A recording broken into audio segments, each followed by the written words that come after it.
tech education.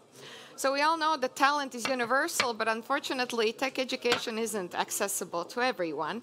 And this is why this specific conversation is very important. So our panelists are working at the intersection of technology and education, whether it's through school programs, higher education, and policy. And together we'll explore how we build strong pipelines for future STEM leaders and how we ensure that tech doesn't just reflect the present, but truly shapes a better future. So let's welcome our next panelists. The first one being Anda Priedita, Executive Director at IT Education Foundation. Welcome. Linda Daniela, Professor, Dean of the Faculty of Pedagogy, Psychology and Arts of University of Latvia.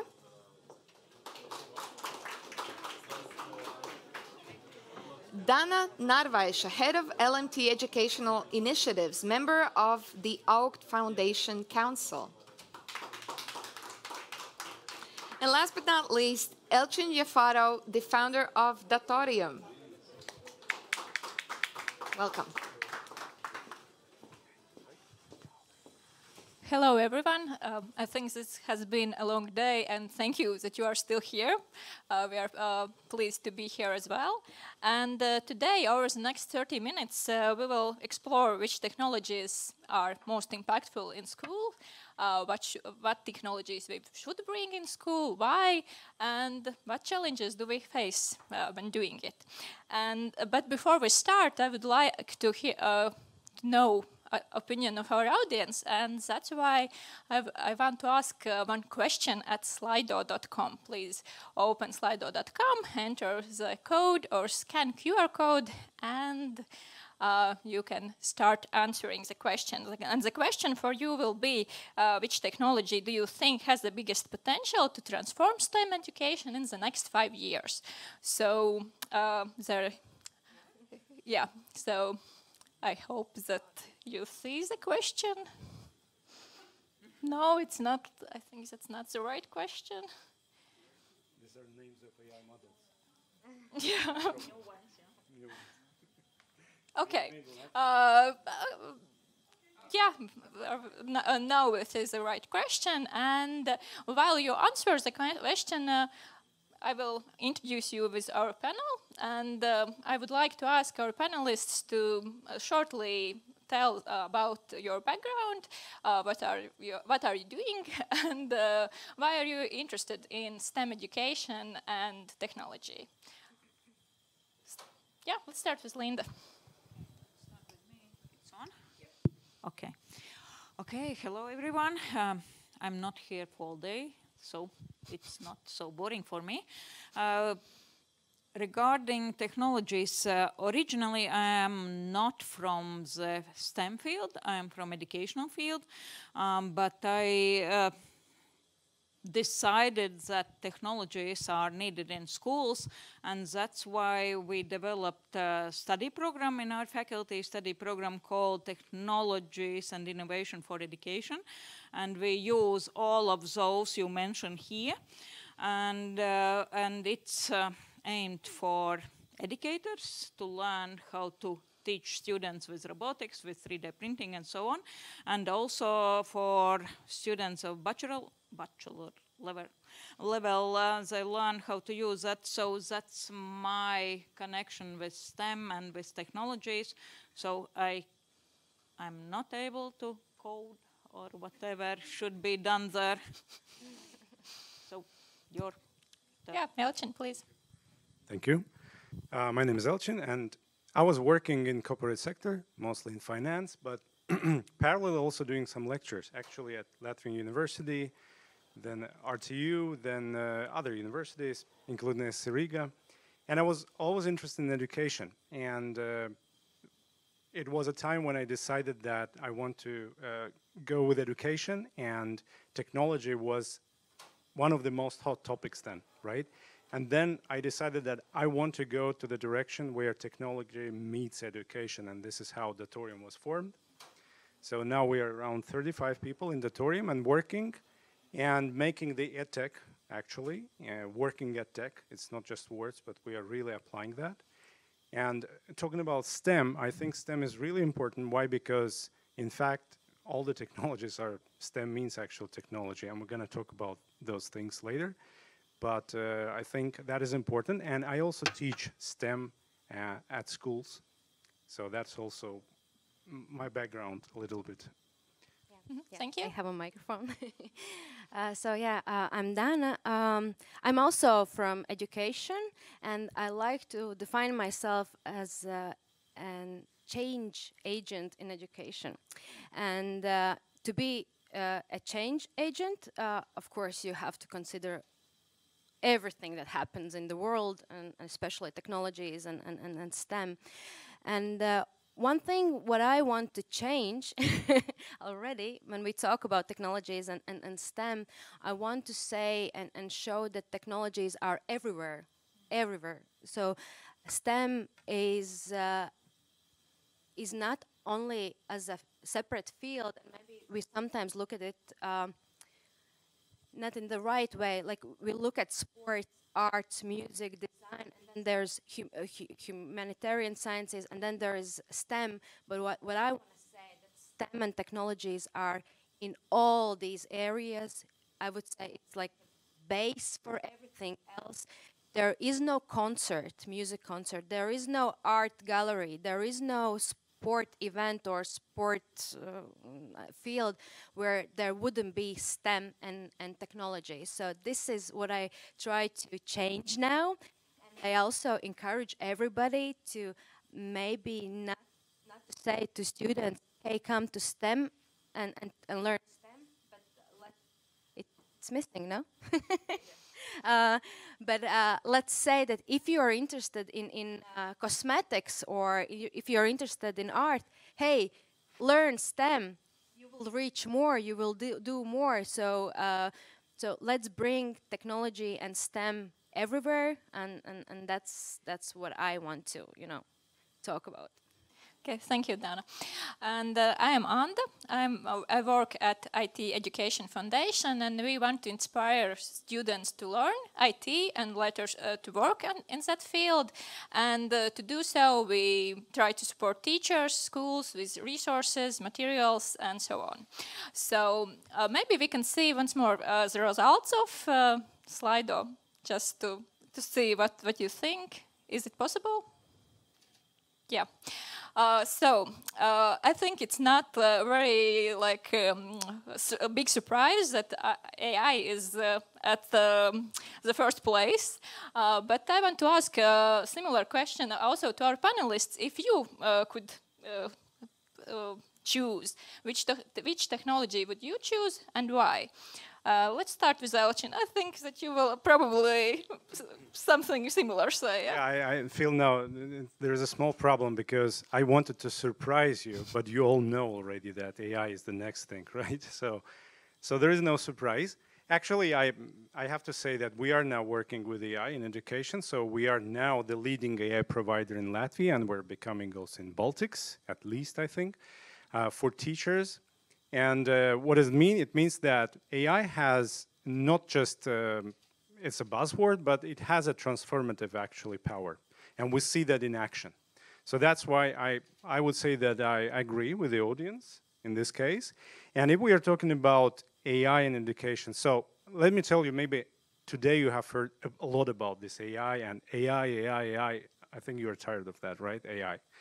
But I want to tell one very, very small story. So as Datorium, we also do a lot of STEM education in schools, at schools in a hybrid format. Like for you to know, it's around 100 schools right now, around 5,000 to 6,000 students every week we are teaching them. And we also visit schools. When I visit schools, I ask the audience, like school children, if you wish, like 14 to 18, something like this. So what is AI? You know, and in 90% of cases, I don't hear any answer related to STEM. I hear like AI it's an intelligence, it's an artificial, it's like something, right? But what is AI? Actually, as you told, AI is actually the application of STEM, a direct application of STEM. So I think using application of STEM itself in STEM education is important because that really shows us how it works. Yeah, anytime we write something in any chat GPT or something, what is that? It's matrix multiplication.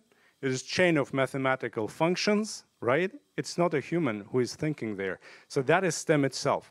So from that perspective, I would like schools to more integrate real applications of STEM at schools. And AI is one of them, to use that responsibly, ethically, and meaningfully. That is important. So not just, I don't know, copy or make your essays, but learn how to use this powerful, transformative tool to actually grow, or to make something even faster, to make your changes faster, right? So that's very important. So yes, I absolutely agree with the audience. And if here we have some educators, if you haven't done so, please tell your students what is AI and show them what is STEM.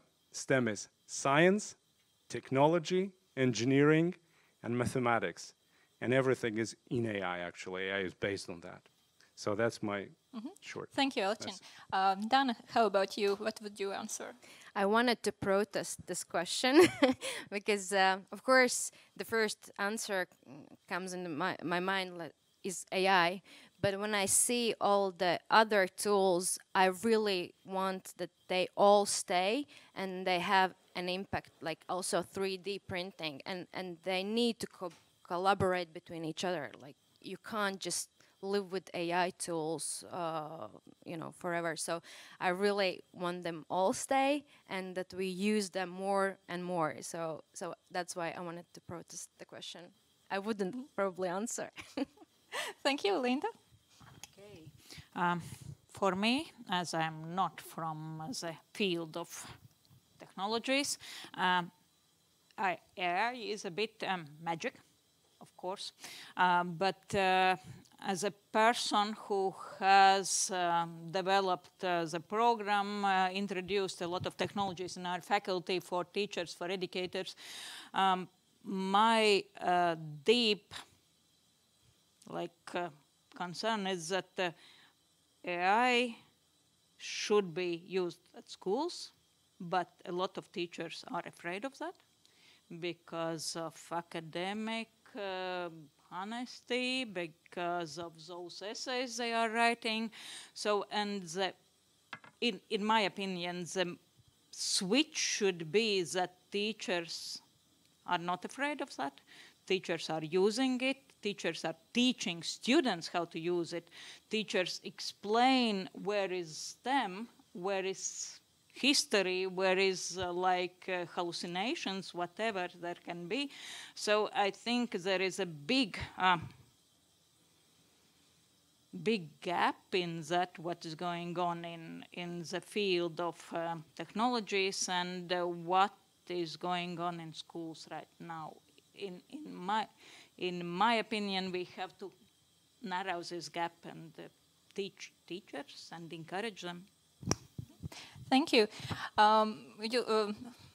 About AI, maybe someone can tell like real life example where we can use it in school, like in good way. I think, Dana, you have example.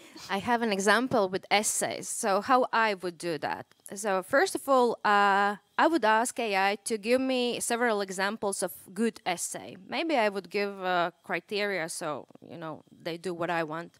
Then I would give to students all these essays and ask to define good criteria or prompt for AI.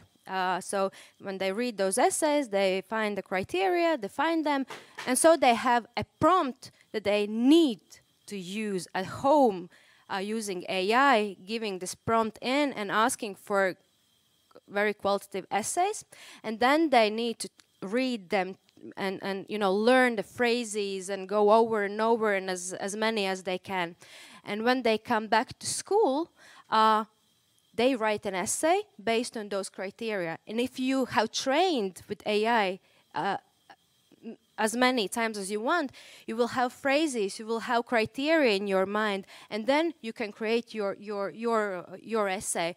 And I would give them also a topic. For example, I don't know, animals. You can, practice with AI on different animals, but when you come to school, you don't know which animal you will have. So if you train more, then you are more prepared. So this is how I see that you involve AI as a like necessary part in training, not something that we don't allow to do.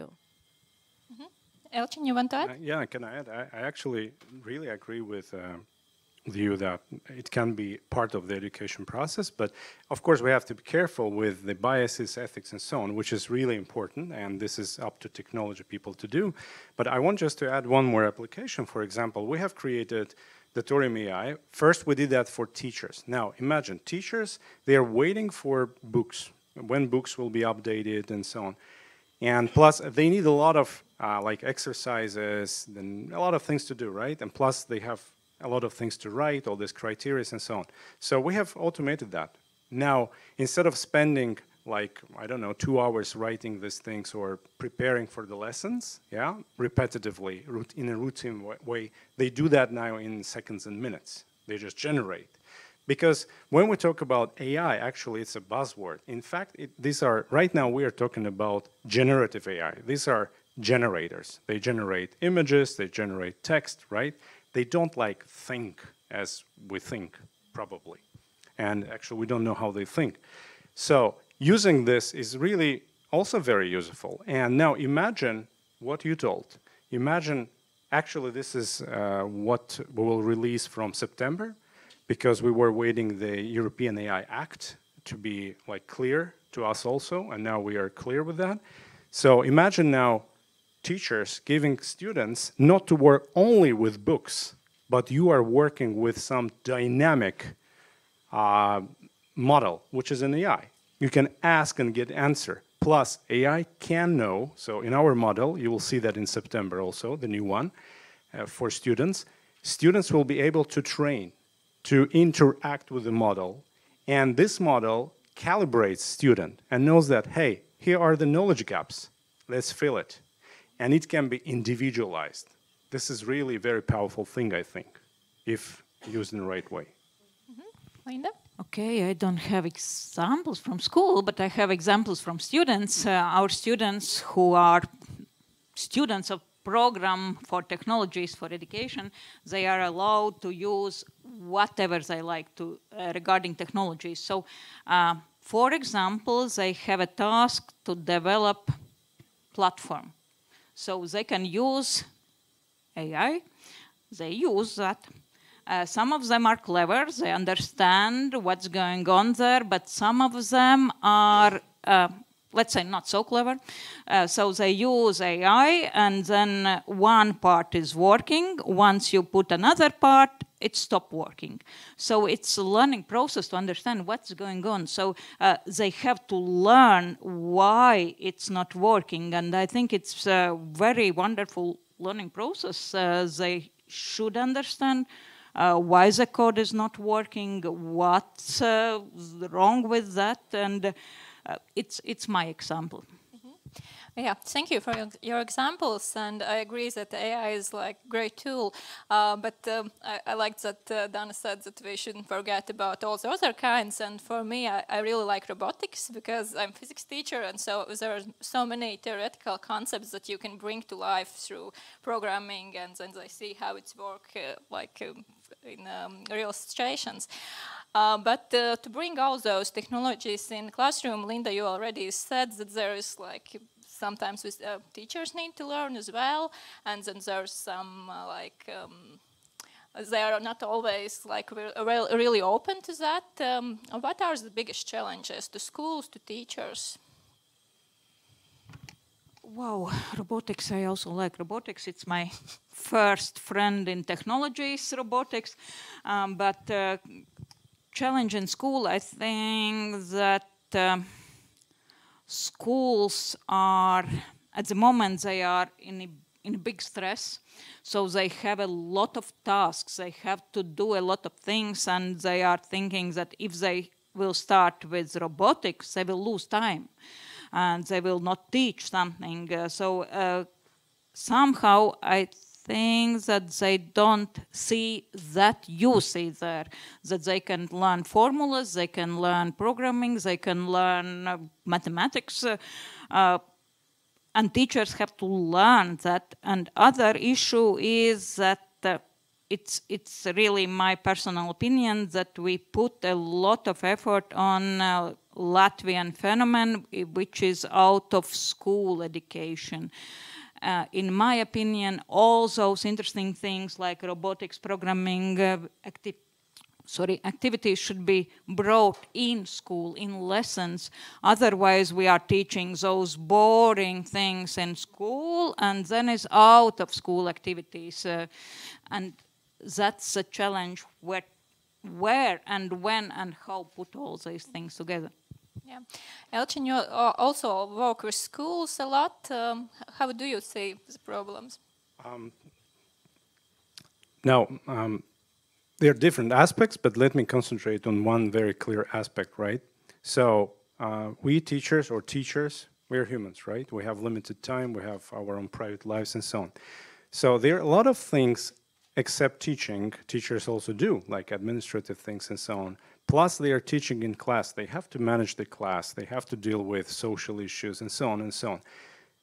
And technology is evolving very fast. I mean, it's evolving or developing or exploding. I don't know which word will be the right one, but it is really exploding fast. So teachers, not all of them, they have enough time to catch up with all this recent knowledge. Yes, we can do trainings. We try to do trainings. Ministries does trainings and so on.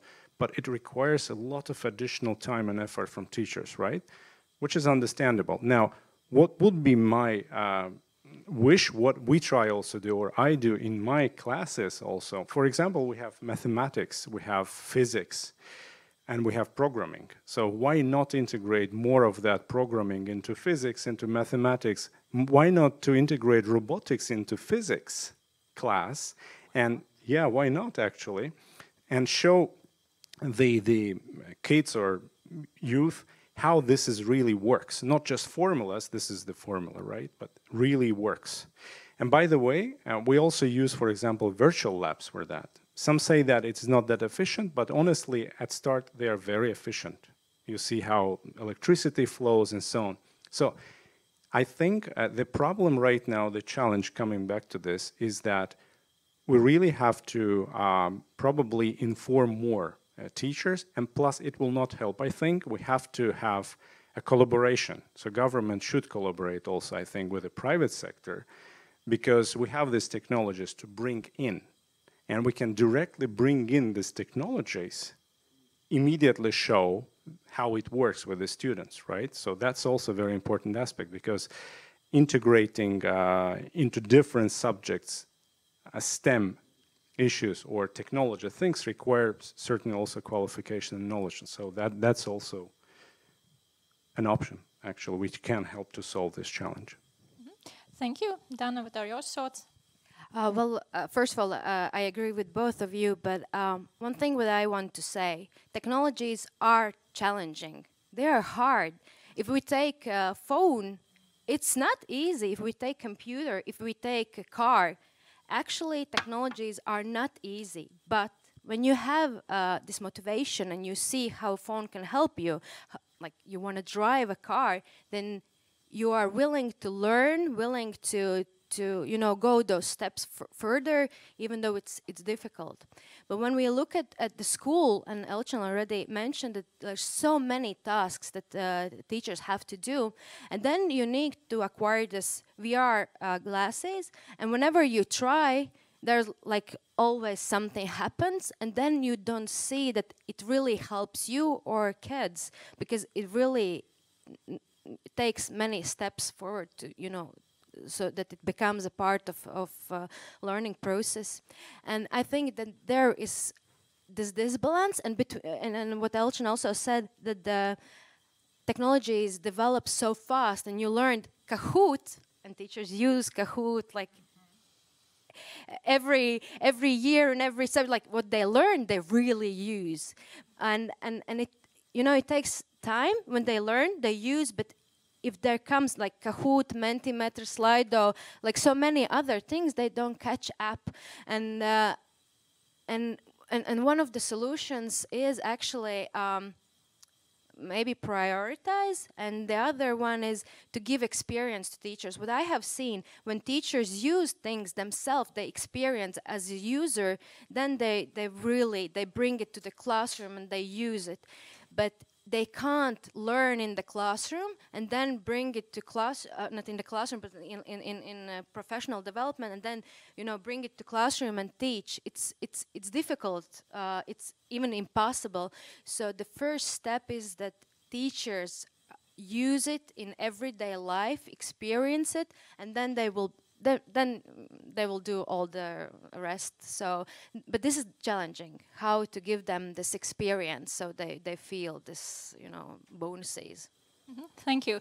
Time is really flying by. We have 5 minutes left. So I want to ask you, what is like your vision for future, for STEM education? How do you imagine, like, I don't know, physics or chemistry or math classroom after 5-10 years? Will it look the same, or will it be unrecognizable? I think it's too far. It's too far. Yeah, because we see what has changed since, let's say, 2022, when again started. Of course, AI didn't start on 2022, but it's like rebirth of it. Can we say that? I don't know. But from 2000, it's 2025, May, not end of 2025. And if you are asking 8 or 10 years, I think it's a bit hard to say, but I strongly believe that we will have something new, definitely something new. But what?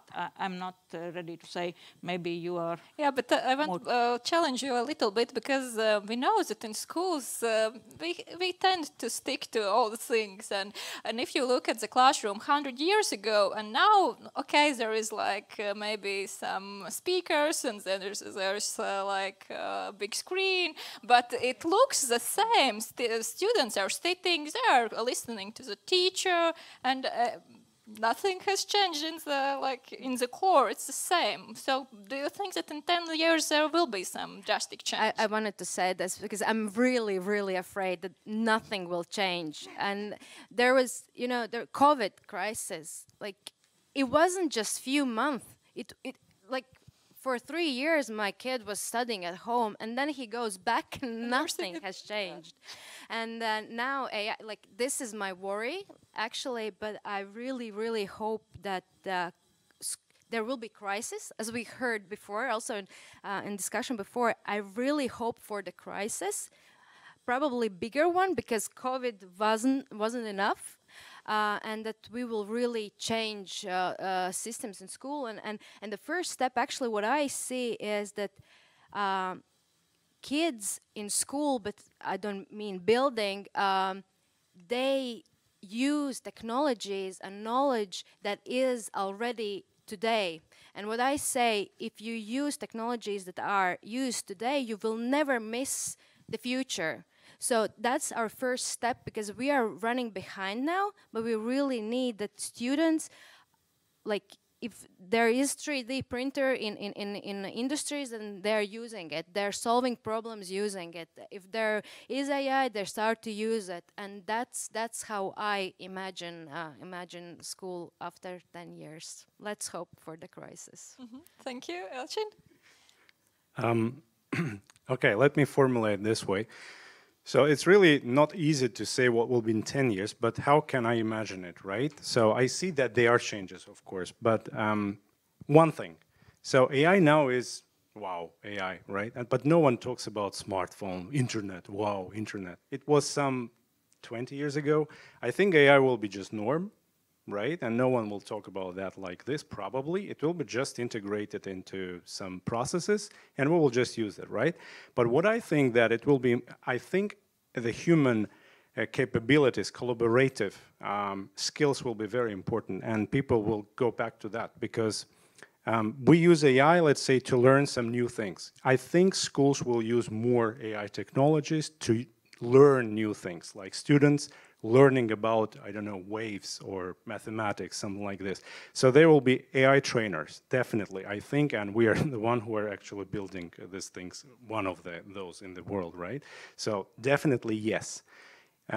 It will be part of the education, integrated in the education process, and students will learn with the AIs. But collaboration between humans, I think, will be probably top priority, I think, at schools, because people will go back and understand that, okay, now AI can do this and that and that. You can learn with AI, but collaboration, it can be learned only human to human because we are working with each other. So I think things like project-based learning, teamworks, collaborative, this will be more and more promoted in schools, which is, I think, is great, actually. So passive listening to teacher, I think it will disappear gradually. Just passive listening to the teacher. Let's hope. Yeah, it sounds like a great vision, and let's hope that it will come to us and to our children. Thank you everyone for listening. Thank you to our speakers, and have a nice event.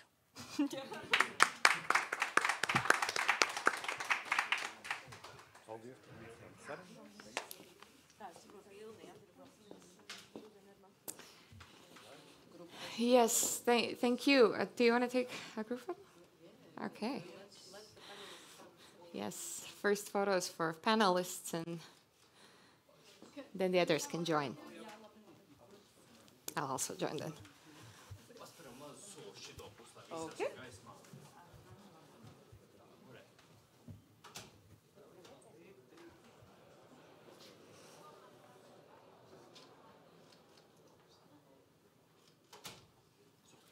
Thank you. Yes, so this was our last panel for today. So thank you for that. I'm really happy to see that it was actually on tech education, on STEM leadership. So that's a topic that definitely can wrap all this day up. So, but yeah, the time flew very, very fast. We had a lot of discussions, very interesting ones, very educational ones, inspiring ones. But now it's time to wrap up. So I will, to wrap things up, invite Anna Andersson and Alice Grenko again on the stage to maybe give us some reflections and final words. Sharing is caring. All right. Thank you, Elvir, for moderating the whole day. All right. Let's go. Yeah, let's go. First of all, thank you all for being here, for being with us, listening to our amazing speakers today. Many, many amazing stories and so many wonderful, powerful, inspiring people on this stage. Wow, thank you, Elvira. Yeah, we want to look very shortly to look back at what we've covered today and some golden nuggets that we heard. Lena mentioned in her keynote about keeping innovations close to home, meaning we have so many talents, we have so many bright minds, and innovations that has to be developed here in Latvia, and let's try to remember that and work on that. Then Anna Ramatestunde, you have... No, I was saying, yeah. Yeah. Then Anna Ramatestunde mentioned very important thing about don't falling into the trap of thinking that women are oppressed. We are not. We're strong and powerful. So diversity, inclusion is important, and no discrimination. It's not about the gender. It's about being open, right? And think beyond the gender. Iliana and her keynote, that was just wow. One of the main learnings was just say yes. Just say yes. What's the worst that can happen? Just say yes, step out of your comfort zone, and magic things are happening, right? And it's not bad to make mistakes sometimes. That's how you make friends, and that's how you learn, right? Laura Lokmane, big part of our community. She was talking quite a lot about challenging ourselves and stepping out of our comfort zones if we want to grow. And that community is power, right? That is what we're trying to develop. Word. Then there was this amazing conversation about the future of AI. Is it just rainbows and butterflies, or it's like a doomsday and what's gonna happen? But let's believe in butterflies. Let's believe in a beautiful future. And Antonina Bluodone also told very important thought and her belief that what matters is skills and competence and not the gender. So with this, I want to highlight that collaboration is important. Let's remember that. And probably Anna has more to... I will surf the wave of collaboration that you mentioned. In the last discussion, we heard from Elchin about collaborative learning, peer-to-peer learning. So getting the classroom changing from one-way communication into everyone communicating and supporting everyone, which also is part of the community. And I loved what Professor Daniel mentioned, that the fun skills, the tech skills should move into schools. So out of school activities into school activities. And what Dana mentioned also about that it is not easy to learn those skills. Many of those skills are actually really hard. And it's not why we call them hard skills, but they are hard skills.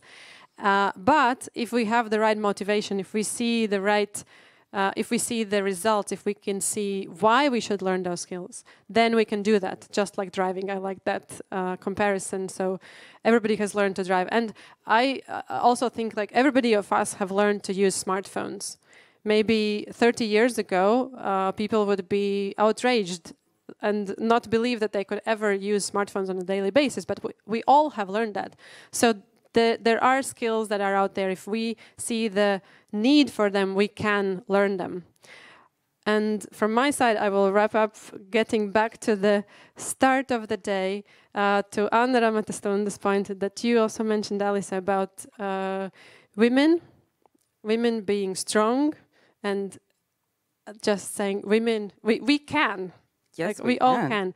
So it's not about gender, it's about believing that we can. I think that sums it up pretty much for today, no? Round of applause. Thank you. Alisa, thank you.